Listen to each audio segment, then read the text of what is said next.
मैंने कल रिलायंस के शेयर लिए तो मेरे पास वो इक्विटी शेयर है या प्रेफरेंस शेयर है, ये मेरे को समझ में नहीं आ रहा है। ठीक है ना। अगर ये चीज आप लोगों के मन में भी आ रही है तो सबसे पहले तो इक्विटी शेयर और प्रेफरेंस शेयर में का जो कोई भी डिफरेंस है उसे आप लोग यहाँ पे जान के लीजिए। इक्विटी मतलब ओनरशिप, शेयर्स मतलब हिस्सा। ठीक है ना। जब भी कोई कंपनी शुरू होती है तो उसको लिए डेफिनेटली क्या लगता है, कैपिटल लगता है, भांडवल लगता है।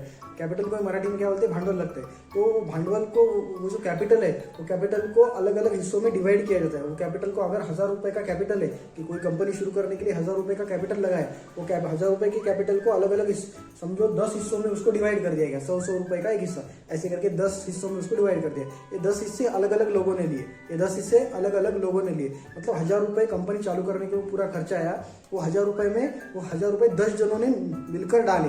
वो 1000 रुपए वहाँ पे 10 जनों ने मिलकर वहाँ पे कंपनी में डाले। हर एक बंदे ने वहाँ पे 100 रुपए डाले। ऐसे मिलकर 10 फ्रेंड्स ने मिलकर वहाँ पे 1000 रुपए जमा किए एंड उसमें से वहाँ पे कंपनी शुरू की। तो ये 1000 रुपए जो जमा हुए वो क्या हुए, वो एक प्रकार का कैपिटल है। वो कैपिटल कहीं ना कहीं हम लोगों ने कंपनी शुरू करने के लिए, बिजनेस शुरू करने के लिए वहाँ पे कंपनी में लगाया। ठीक है ना। तो आप लोगों ने कंपनी का कैपिटल, पूरा वो बिजनेस का कैपिटल कितना हो, कंपनी क्या है, कंपनी एक बिजनेस है।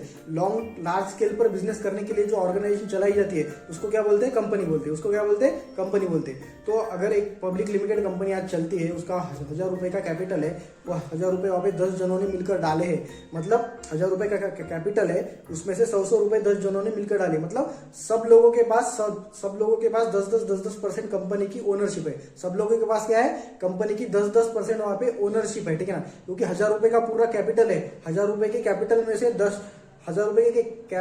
100 रुपए एक ने डाले, 100 रुपए दूसरे ने डाले, 100 रुपए तीसरे ने डाले, ऐसा करके सब लोगों ने मिला के 1000 रुपए डाले। मतलब 1000 रुपए का 10% किया तो कितना होता, 100 रुपए। मतलब सबने 10% डाल के वहाँ पे 100% पूरा हो गया। तो कहीं ना कहीं क्या हो गया, सब लोगों के पास कंपनी की 10% ओनरशिप है। क्योंकि कंपनी चालू करने के लिए जो पैसा लगता है, जो कैपिटल लगता है, वो सबने वहां पे डाला है। सबने 10% पैसे जमा किए, 100 रुपए, ऐसे मिला के 1000 रुपए जमा हो गए एंड कंपनी शुरू हो गई। तो इसके बदले में आप लोगों ने क्या किया, कंपनी में हिस्सा लिया। कंपनी के मालिकी में, कंपनी के ओनरशिप में क्या है, आप लोगों का हिस्सा है। कंपनी के ओनरशिप में आप लोगों का हिस्सा है। कंपनी के ओनरशिप में क्या है, आप लोगों का एक तरीके से क्या है, हिस्सा है। मतलब आप लोग क्या हो गए, आप लोग कंपनी के वन ऑफ द ओनर हो गए। मतलब 1000 रुपए कंपनी का कैपिटल है, उसमें से 100 रुपए आपने डाला है। 1000 रुपए का कैपिटल है, उसमें से 100 रुपए आपने डाला है। मतलब 10% आपने डाला है। मतलब 10% क्या डाला है, आप लोगों ने डाला है। मतलब 10% ओनरशिप कंपनी की किसके पास है, आप लोगों के पास है। तो कहीं ना कहीं कंपनी का 10% हिस्सा आप लोगों के पास है। ओनरशिप मतलब इक्विटी शेयर्स, मतलब इक्विटी मतलब ओनरशिप का हिस्सा आप लोगों के पास है। सो ये होता है equity shares. Follow for more such content.